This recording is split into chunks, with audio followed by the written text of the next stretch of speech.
Assalamualaikum warahmatullahi wabarakatuh. Perkenalkan, nama saya Elis Setiawati dari kelas A jurusan Pendidikan Biologi, Universitas Sultan Ageng Tirtayasa. Oh ya teman-teman, apa itu laboratorium? Kata laboratorium adalah kata Latin yang berarti tempat bekerja. Laboratorium adalah suatu sarana atau gedung yang dirancang khusus untuk melaksanakan pengukuran, penetapan, dan pengujian untuk keperluan penelitian ilmiah dan praktik pembelajaran.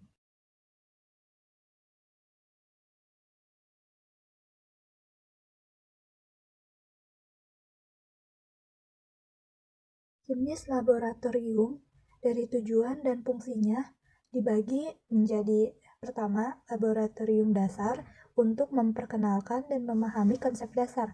Kedua, laboratorium pengembangan, yaitu untuk mengemban tugas khusus sesuai dengan spesialisasi bidang ilmu.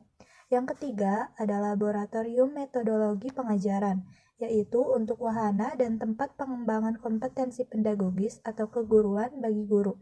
Yang terakhir, ada laboratorium penelitian, yaitu untuk wahana atau tempat melakukan penelitian atau kegiatan ilmiah yang berujung pada penemuan konsep, prinsip, teori, ajas, aturan, atau hukum-hukum. Jenis laboratorium di sekolah: pertama, ada lab biologi, lab fisika, lab kimia, lab IPA atau sains. Peranan laboratorium dalam pembelajaran. Laboratorium berperan sebagai penunjang pembelajaran di kelas atau pembuktian teori. Laboratorium berperan sebagai kegiatan pembelajaran utama dan pembelajaran di kelas sebagai penunjang atau menemukan fakta dan fenomena alam. Laboratorium sebagai tempat display atau pameran alat peraga dan media pembelajaran. Laboratorium sebagai tempat museum kecil, tempat terkumpulnya koleksi hewan dan tumbuhan yang jarang dan hampir punah, bahkan telah punah. Laboratorium juga sebagai perpustakaan IPA dan sumber-sumber belajar IPA.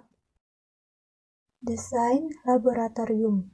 Desain laboratorium disesuaikan dengan peruntukan laboratorium seperti lab fisika, kimia, genetika, fisiologi, ekologi, dan mikrobiologi. Tingkatan pendidikan, jumlah praktikan, rasio luasnya 2,5 meter per kubik atau praktikan. Tata letak laboratorium. Pertama, lokasi. Memperhitungkan arah angin agar tidak terjadi penyebaran gas berbahaya ke daerah pemukiman warga. Jauh dari sumber air atau daerah resapan air. Jangan terlalu dekat dengan bangunan lain. Mudah terjangkau sehingga jika ada kebakaran dengan mudah dipadamkan. Kemudian tata ruangnya terdiri dari ruang utama, yaitu merupakan ruang tempat siswa melakukan praktikum 70-80% total luas bangunan. Luas persiapan digunakan untuk menyiapkan alat dan bahan yang akan digunakan untuk praktikum. Ruang penyimpanan untuk menyimpan alat dan bahan yang jarang digunakan atau persediaan. Ruang gelap atau dark room. Ruang spesimen dan ruang administratif.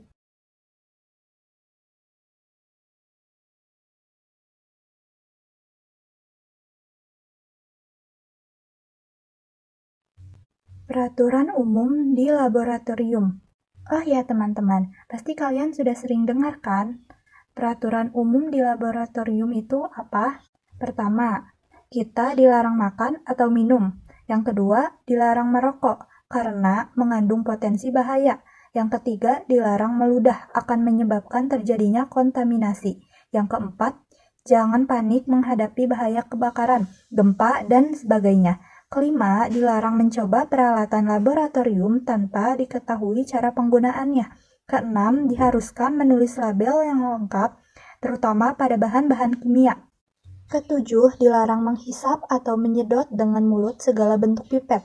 Semua alat pipet harus menggunakan bola karet penghisap pipet PAM.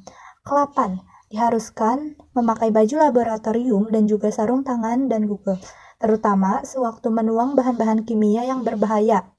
Dan terakhir, beberapa peraturan lainnya yang spesifik, terutama dalam pemakaian sinar X, sinar laser, alat-alat sinar UV harus dipatuhi.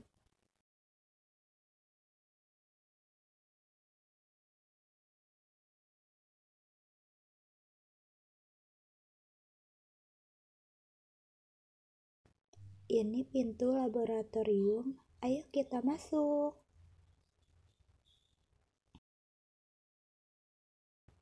Di dalam laboratorium ada alat pembersih, sapu, dan lain-lain. Kemudian ada tata tertib ketika kita masuk ke ruangan laboratorium. Dan struktur organisasi.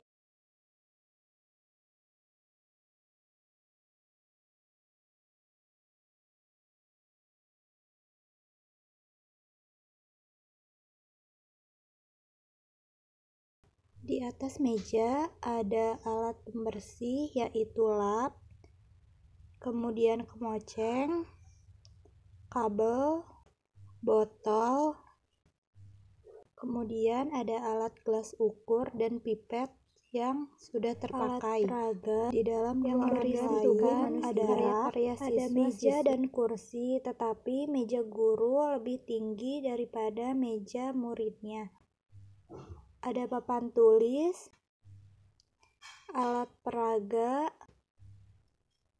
kotak P3K, di bawahnya ada seperti penyimpanan alat-alat, ada wastafel, ada banner,